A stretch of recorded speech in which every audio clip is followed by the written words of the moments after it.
Perhaps the greatest miracle in the book of Joshua is when the Israelites crossed the Jordan River in Joshua 3. And in today's episode, we'll be looking at this story in detail and finding some practical truths that we can apply to our lives.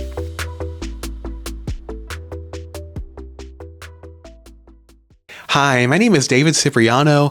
I'm a youth pastor, and here on this channel, we're currently in a series where we're going through the book of Joshua. We're going through this book chapter by chapter, verse by verse. So far, we've been doing one chapter per episode, and we're learning not only the stories that are in the Bible, but also some principles and some lessons for our practical lives. So if you like this type of content, then make sure to subscribe for more teaching like this. So some context to the book of Joshua before we really get into today's theme is that Israel had just spent 40 years wandering in the wilderness. Their former leader Moses had just died, and now God has called Joshua to be the new leader of his people. And Joshua, as the new leader, is supposed to go cross the Jordan and take over the promised land. And so in chapter 1, we see God's call to Joshua, where he's telling Joshua to cross the Jordan, to be strong and courageous, and to follow his word. In chapter 2, Joshua had sent spies to go search out the land of Jericho. And while they were there, they met a lady named Rahab, who was a prostitute. She had received them into her house, and she had protected the spies, and God had transformed her life. And that was last week's episode, where we saw how she went from a house of shame to the hall of faith. This week's episode is about Israel crossing the Jordan River. So to start out, we'll begin by reading the first section of Joshua chapter 3. And Joshua rose early in the morning, and they removed from Shittim and came to Jordan, he and all the children of Israel, and lodged there before they passed over. And it came to pass after 3 days that the officers went through the host, and they commanded the people, saying, When ye see the ark of the covenant of the Lord your God, and the priests the Levites bearing it, then ye shall remove from your place and go after it. Yet there shall be space between you and it, about 2,000 cubits by measure. Come not near unto it, that ye may know the way by which ye must go. For ye have not passed this way heretofore. And Joshua said unto the people, Sanctify yourselves, for tomorrow the Lord will do wonders among you. Have you ever accomplished something that took way too long, where it should have been finished way sooner, but then for whatever reason, it took longer than it should have? Well, this is what happens with the nation of Israel with their journey from Egypt into the Promised Land.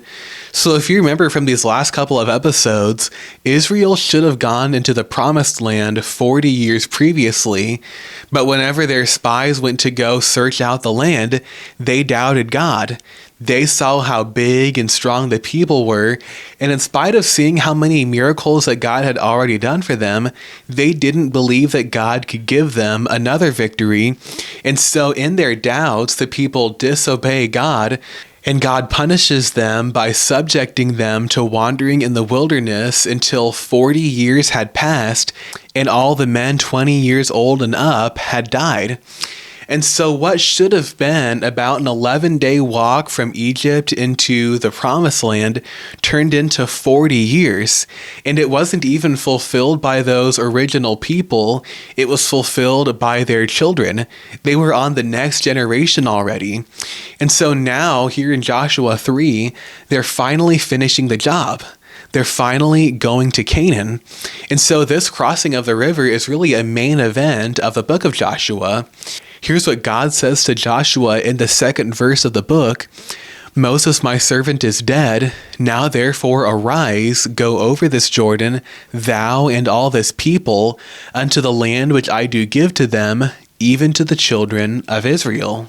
Now by this time, the Israelites have an estimated about 2 million people, and all of these people are supposed to cross the Jordan, not by a boat, not by a bridge, not through swimming, but by walking across on dry ground.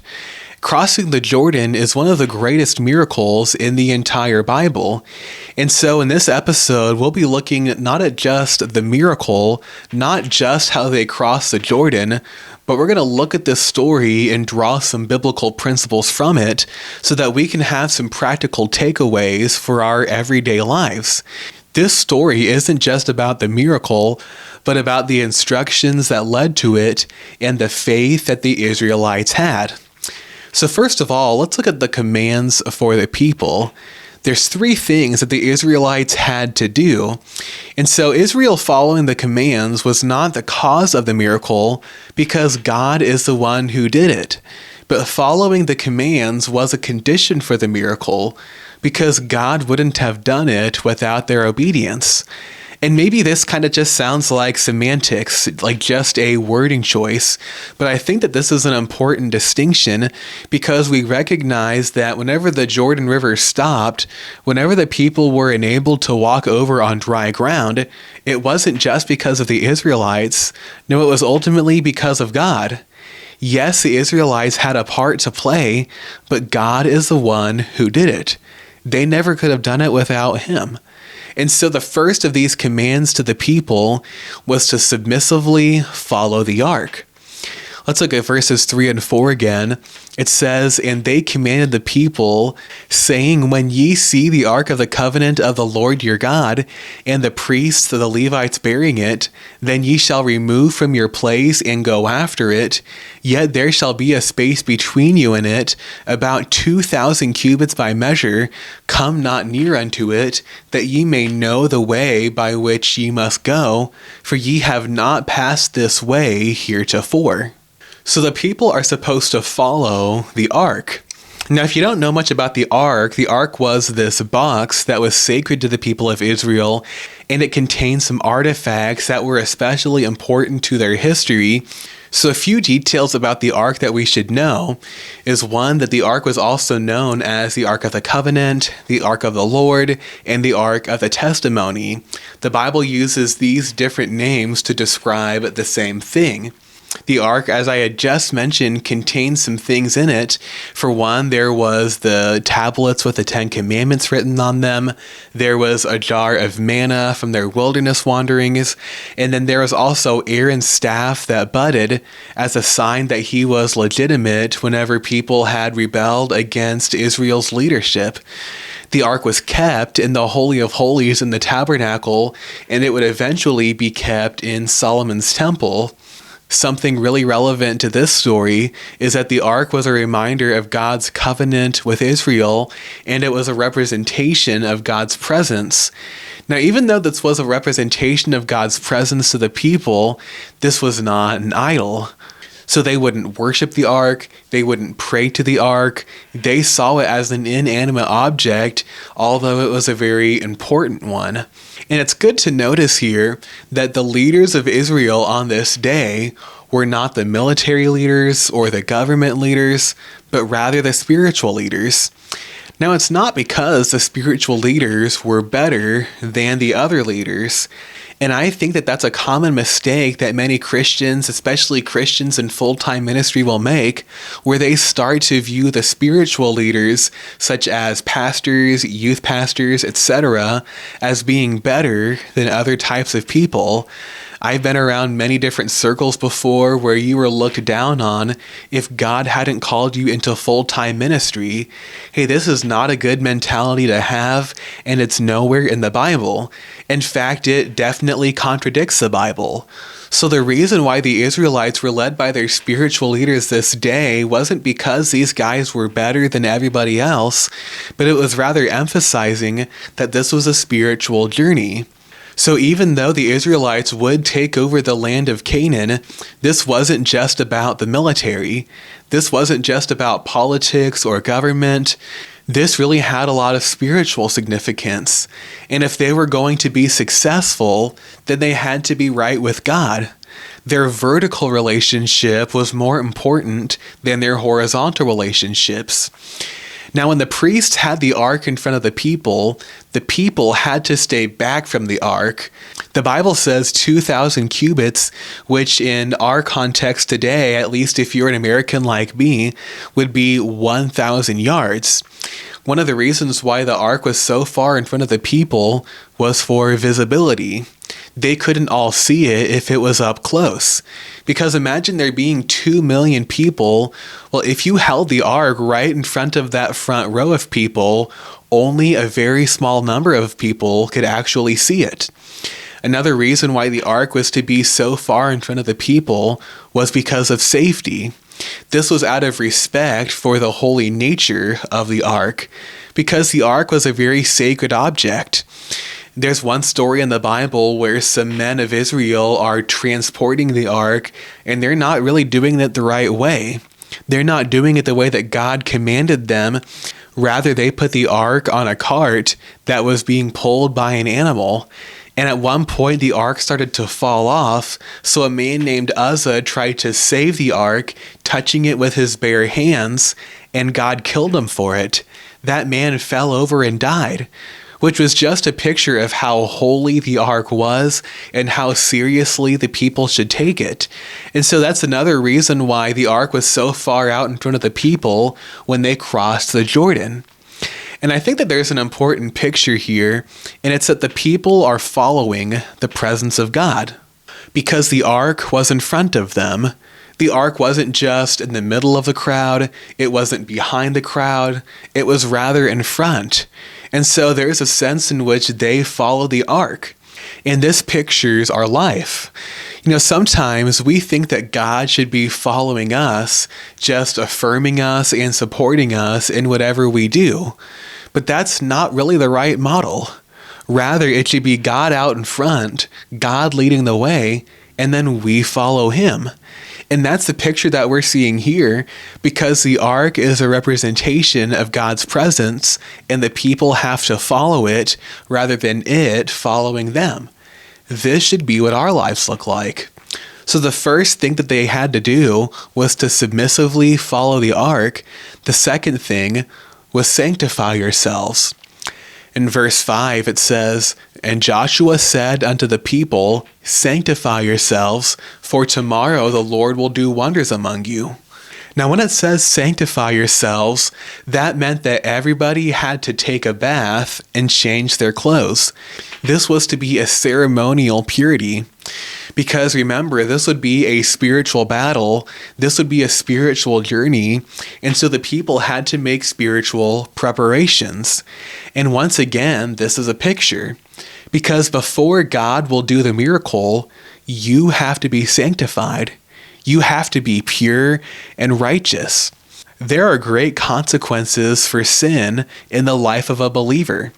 Psalm 66:18 says, "If I regard iniquity in my heart, the Lord will not hear me."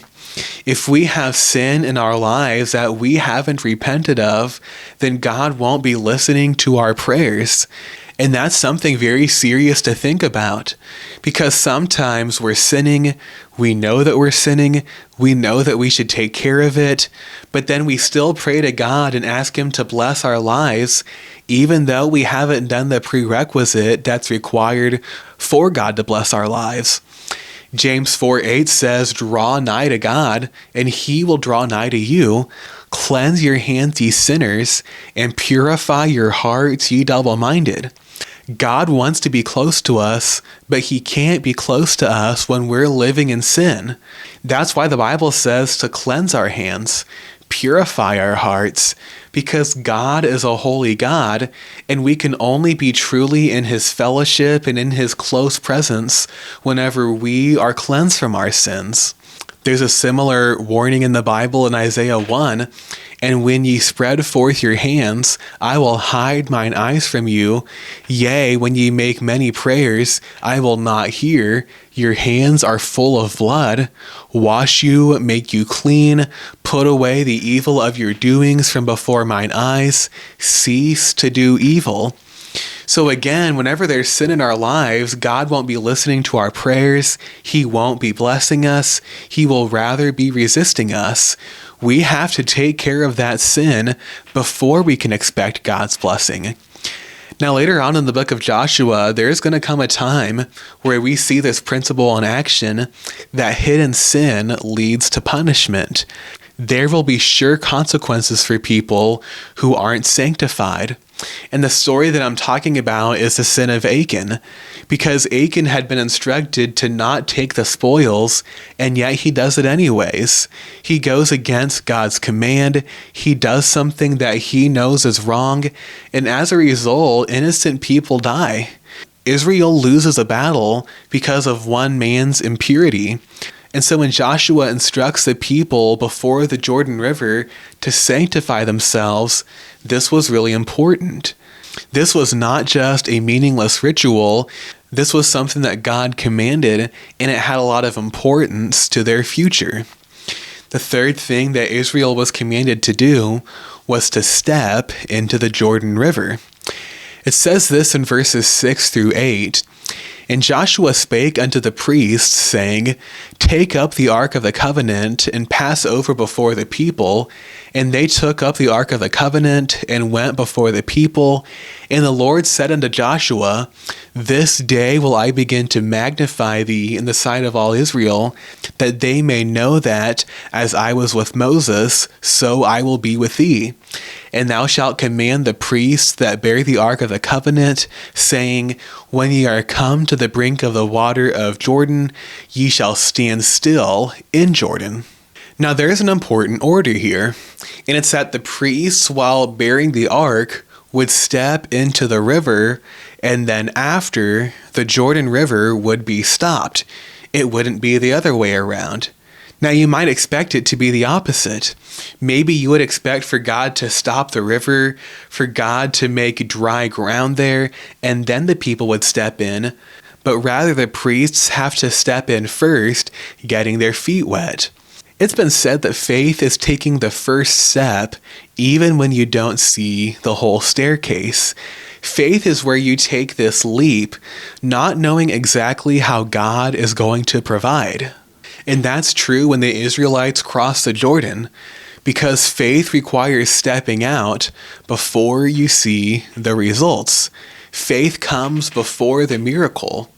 I remember back whenever I was preparing to go to Bible college, there was a few different colleges that I had considered and prayed about attending, but the college that I ultimately ended up choosing was the most expensive one that I had looked at.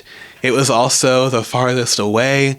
It was a place where I had the least amount of connections, but I really felt, and I know today, that this was a true feeling, that this was God's will for me. Now, at the time, I wasn't really sure how I was going to pay for it, but I knew this, that if God was going to call me to go to this place, then he would also provide for me to be able to stay there. God wasn't going to lead me in a certain direction if he wouldn't also give me the provisions to be there. And so when I went, I wasn't exactly sure how everything was going to work out, but I had to take that step of faith first. And so often that's the case in our lives, where we have to take the step of faith and then we see how God answers. And as humans, we don't always like this. We wish that God would show us everything all at once. We wish that there was no risk to that step of faith. But if that were the case, then it wouldn't really be faith, because faith requires that first step before you see the results. I think that this story in the Bible teaches us another lesson about faith, and it's that faith always has an action, because faith isn't passive, it's rather active. As James says in James 2, faith without works is dead. So if you truly have faith, then that faith will go along with an action. And we see that when we read Hebrews 11, where the hall of faith is. Because as the Bible gives us this list of faithful people, they do something because of their faith. In verse 4, it says, By faith Abel offered unto God a more excellent sacrifice than Cain. Verse 7 says that by faith Noah prepared an ark to the saving of his house. In verse 17, by faith Abraham, when he was tried, offered up Isaac. Verse 27 says, "By faith Moses forsook Egypt, not fearing the wrath of the king." Faith always has an action. So you can't just have it in isolation, because faith without works is dead. If you truly believe something, then you will do something because of it. So the Israelites, before God stops the Jordan River, they have some commands. First, to submissively follow the ark. Second, to sanctify themselves. Third, to step into the Jordan River. The next thing that we see is the confidence of the people. For such an impossible miracle, the Israelites would have to have some incredible faith. This was not something that God would do automatically. They had to demonstrate faith first. It reminds me of the story in the book of Matthew of these blind men who meet Jesus. It says here, "And when Jesus departed thence, 2 blind men followed him, crying and saying, 'Thou son of David, have mercy on us.' And when he was come into the house, the blind men came to him, and Jesus saith unto them, Believe ye that I am able to do this? They said unto him, Yea, Lord. Then touched he their eyes, saying, According to your faith be it unto you. And their eyes were opened." You see, before Jesus did the miracle, he first asked them if they had faith. And their response showed that they did have faith, and then, and only then, did Jesus heal them. So many times, God requires that we believe before he does it. So we see the confidence of the people, and we see a couple of different ways that they have faith. First of all, they have faith for the unbelievable. Now think about this incredible thing that God was going to do. Let's read verses 9 through 13. It says, "And Joshua said unto the children of Israel, Come hither and hear the words of the Lord your God. And Joshua said, Hereby ye shall know that the living God is among you, and that he will without fail drive out from before you the Canaanites and the Hittites and the Hivites and the Perizzites and the Girgashites and the Amorites and the Jebusites. Behold, the ark of the covenant of the Lord of all the earth passeth over before you into Jordan.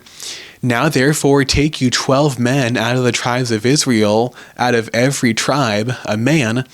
And it shall come to pass, as soon as the soles of the feet of the priests that bear the ark of the Lord of all the earth, shall rest in the waters of Jordan, that the waters of Jordan shall be cut off from the waters that come down from above, and they shall stand upon an heap." Now when this miracle was being prophesied, this was a really impossible idea. Now maybe you've been in church for a long time, maybe you've heard this story so many times, and you've started to take it for granted. But just consider here how they have about 2 million people to transport across the river. They don't try to build a bridge, they don't make a bunch of boats, they don't try to swim, they don't try to go around the river the long way.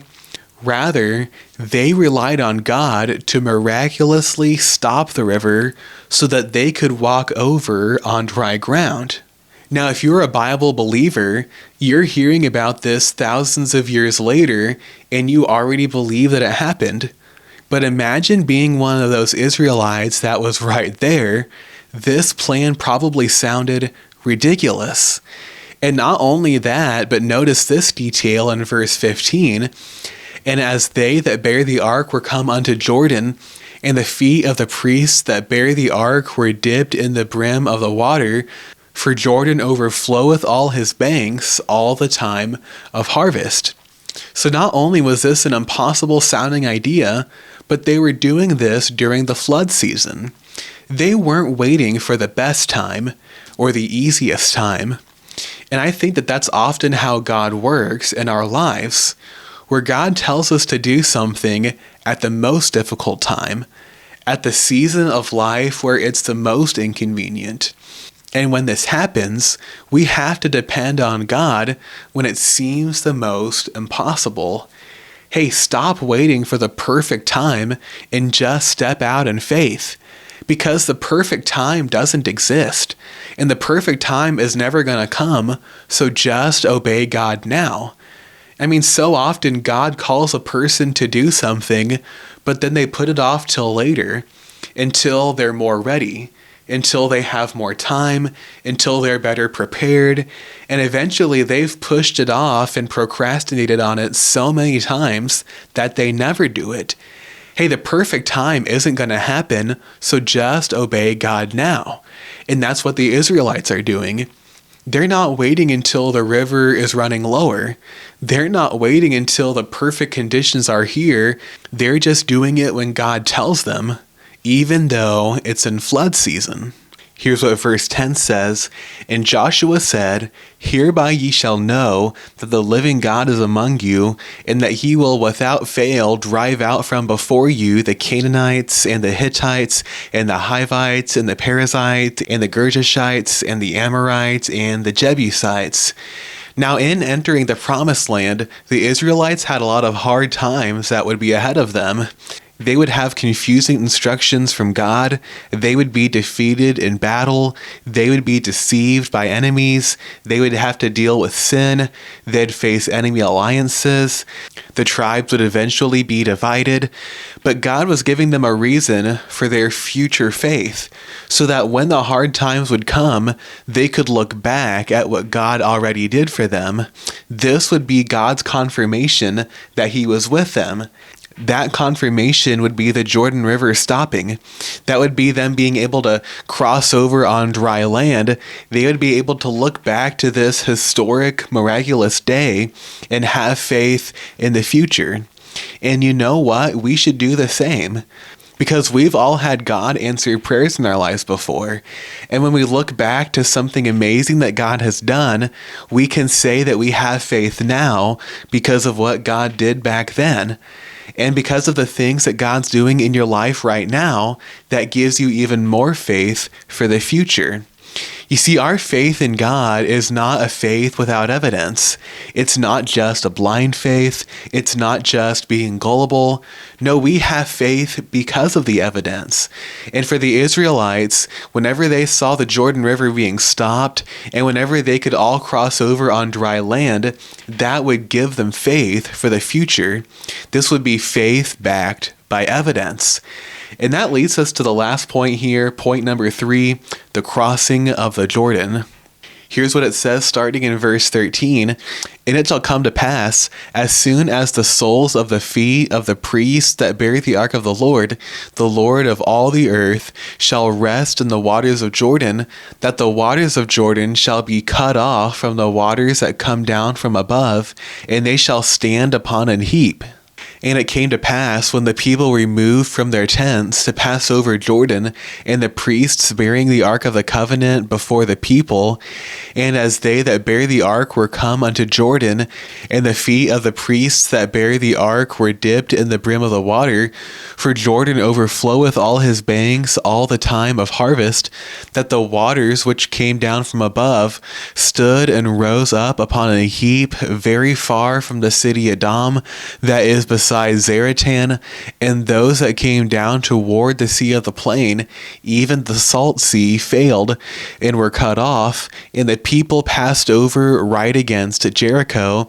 And the priests that bear the ark of the covenant of the Lord stood firm on dry ground in the midst of Jordan, and all the Israelites passed over on dry ground until all the people were passed clean over Jordan."